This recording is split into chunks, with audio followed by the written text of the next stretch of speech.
नमस्कार, आजची बातमध्ये आपलं स्वागत। मी प्रज्ञा।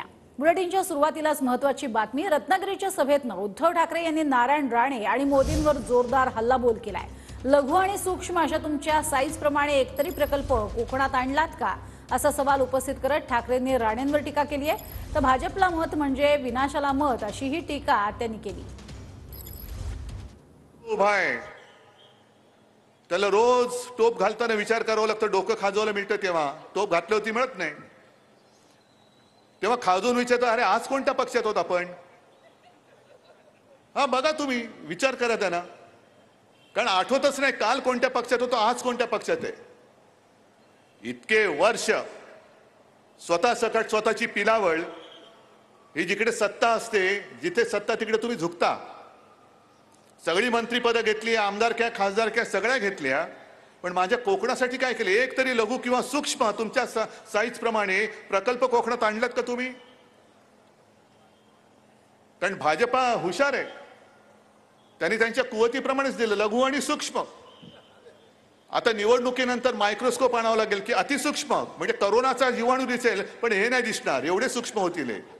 भाजपच्या अंधभक्तांना मला विचारायचंय की तुम्ही प्रचार कोणाचा करताय?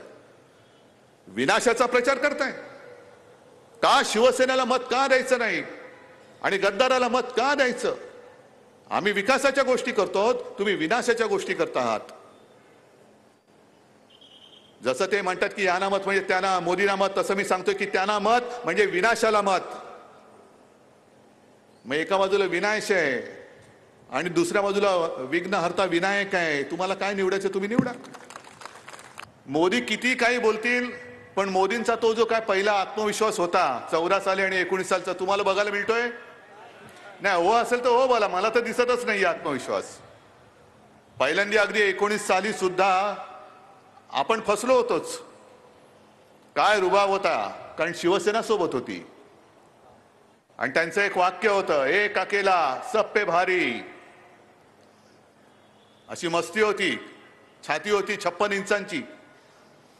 आता त्या छातीमधली हवा पण गेली आणि एक अकेला सब पे भारी, आजूबाजूला सब भ्रष्टाचारी। पण सोबत तुमचे सगळे जे घरगडी आहेत, ईडी, इन्कम टॅक्स, सीबीआय, ते उद्या आमच्याकडे असणार आहेत, आमच्या अंडर असणार आहेत। आज तुम्ही ज्या पद्धतीने त्यांचा दुरुपयोग करतात, त्या अधिकाऱ्यांना सुद्धा सांगतोय, उद्या आमच्याकडे आल्यानंतर तुमच्या नांग्या ठेचल्याशिवाय आम्ही राहणार नाही। ज्या पद्धतीने तुम्ही राजन साळवीच्या घरात घुसलात, उद्या आमचं सरकार आल्यानंतर तुमच्या घरात घुसल्याशिवाय राहणार नाही।